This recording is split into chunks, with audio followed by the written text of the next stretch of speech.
बदतमीज ना हो। तो कमरे से निकलकर फजर लॉन में चली गई और वहाँ पर लगे झूले पर बैठकर लियान को कोसते हुए खुद से बातें करने लगी। बदतमीज इंसान पता नहीं समझता क्या अपने आप को, मतलब हद होती है। मेरी हेल्प क्या कर दी नवाब साहब के, तो पाँव ही ज़मीन पर नहीं टिक रहे। मैंने मना कर दिया ना। फजर लियान की नकल उतार कर बोली, इसका मना करना तो जैसे पत्थर पर लकीर हो गया ना। मेरी तो कोई हमीयत ही नहीं। अपनी सारी बातें मनवा कर आखिर में सारा गुस्सा भी मुझ पर निकालता है नवाब साहब का।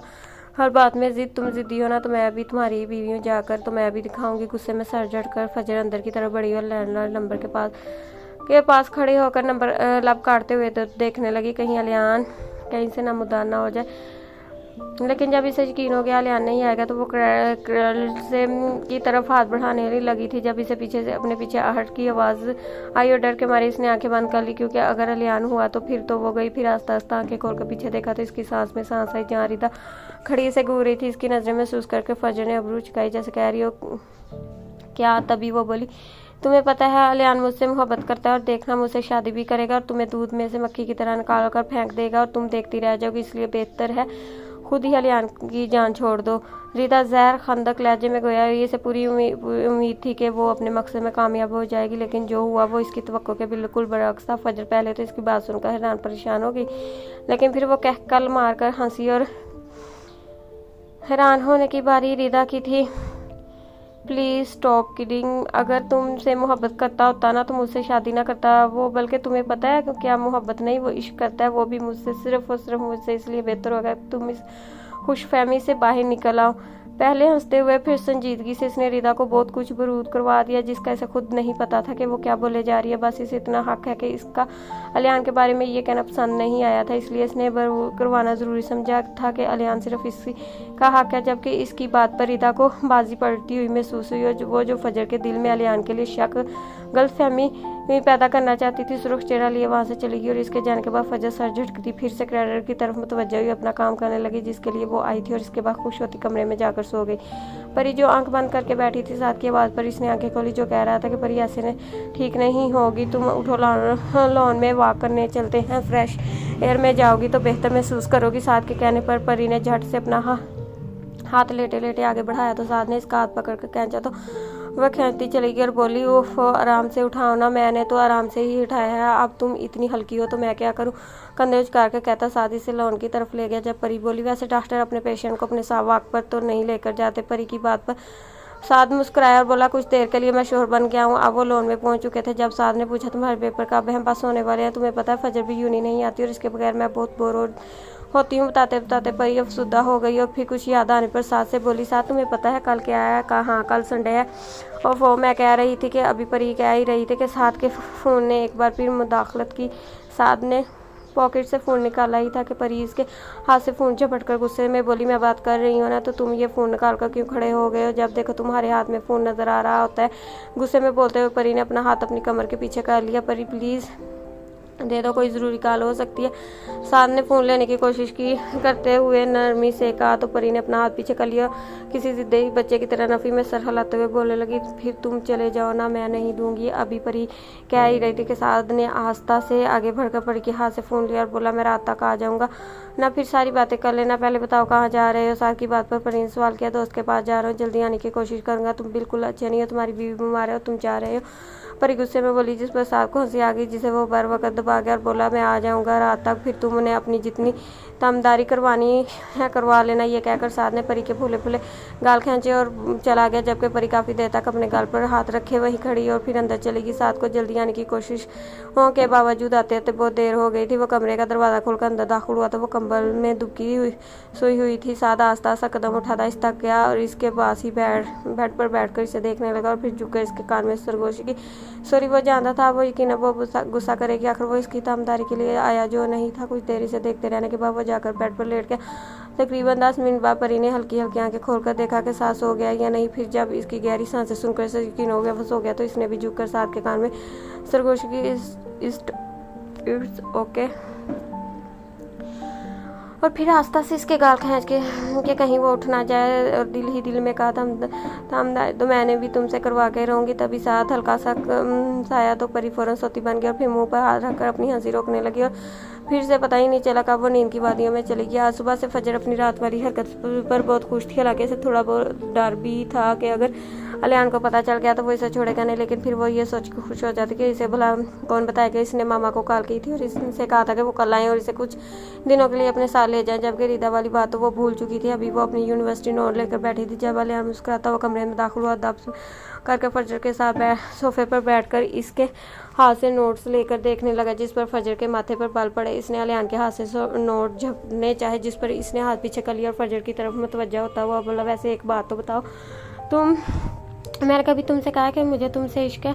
लब दबाता वो शरारत से बोल रहा था, जिस पर फजर को तप चढ़ी और वो गुस्से में बोली, बस देखा ना, बता दिया ना तुम्हारी इस चमची ने सब कुछ तुम्हें। वैसे वो मेरी चमची है तो नहीं, लेकिन ये बात बताकर तो इसने बहुत अच्छा किया। वैसे वो जा रही है, लेकिन तुम बताओ, तुम्हें ये खुशफहमी कैसे होगी कि मैंने तुम ऐसा कभी कहा हो? अलियान मज़े से बोला, जिस पर फजर का दिल चाहे इसका सर फाड़ दे। तुमने नहीं, पर शाह ने कहा था मुझे। फजर को जब कुछ ना सूझा तो ये बोल दिया, अच्छा शाह ने कहा था ना, मैंने तो नहीं कहा था ना। अलियान मज़े से कंधे उचकार कर बोला, हाँ हाँ ठीक है, नहीं बोला ना तुमने, और मैं तो जैसे तुमसे बुलवाने के लिए मरी जा रही हूँ ना। गुस्से में बोलते हुए फजर ने कुशन उठाकर अपनी गोद में रखा। फजर कर अब तुमने दोबारा मुझे तुम कहा ना, तो आज का डिनर तुम बनाओगी और फिर चाहे वो जले जो मर्जी हो, मैं तुम्हारी हालत बिल्कुल नहीं करूँगा।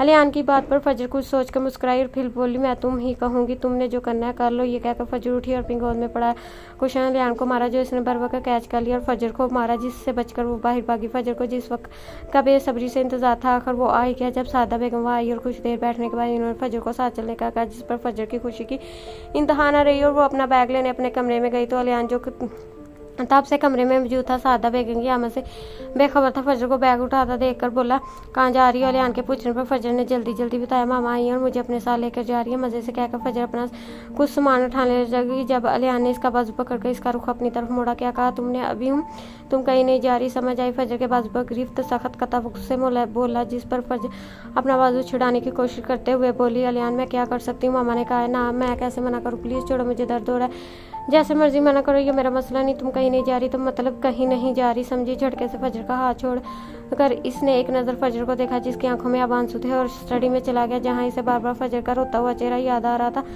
जिस पर इसे नदामत हुई। शायद इसे ऐसा नहीं करना चाहिए था। हाँ, मुझे इसे इसकी मामा से मिलवाने ले जाना चाहिए। सजा किसी और तरह से भी तो दी जा सकती। कुछ सोचते अलियान नीचे गया ताकि इसे बता सके, क्योंकि इसे यकीन था कि अब तक वो यकीन गुस्से में कहीं बैठी होगी, लेकिन नीचे पहुंचकर जो खबर इसे मिली, इसे सुनकर गुस्से में इसका बुरा हाल हो गया। फजर अलियान के रवैये पर अपने आंसू रगड़ती बैग और बाकी सामान लेकर सादा बेगम के साथ चली गई। इस वक्त इसे अलियान पर जितना गुस्सा आ रहा था, इस गुस्से में इसने किसी भी किस्म के नुकसान की परवाह किए बगैर सादा बेगम के साथ जाने का फैसला किया।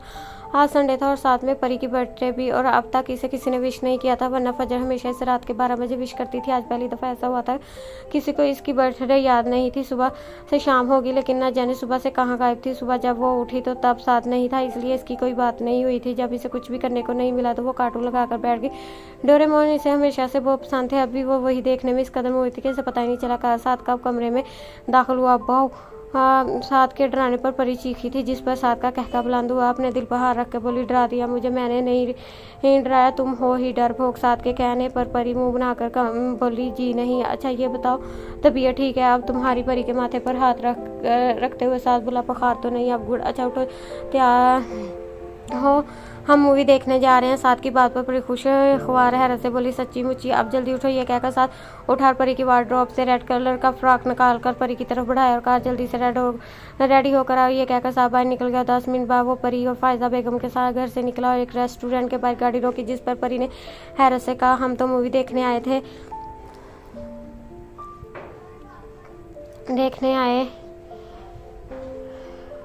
ना, तो फिर यहाँ क्यों आगे? मूवी देखने से पहले कुछ खा लेना चाहिए। इसलिए ये कहकर साथ गाड़ी से निकला और इसकी तकलीफ में बाकी सब भी अंदर की तरफ बढ़े और साथ जिस साइड पर ले गया वो सबसे अलग जगह थी। परी सब देखने में, इसलिए इसने ये सोचा ही नहीं था कि हम यहाँ क्यों जा रहे हैं। और फिर एकदम से लाइट्स ऑफ हो गई, हर तरफ अंधेरा छा गया। परी हैरानी से लाइट की तलाश में इधर उधर नजर घुमाने लगी। जब एकदम से सब लाइट्स ऑन हुई, सब एक साथ बोले हैप्पी बर्थडे।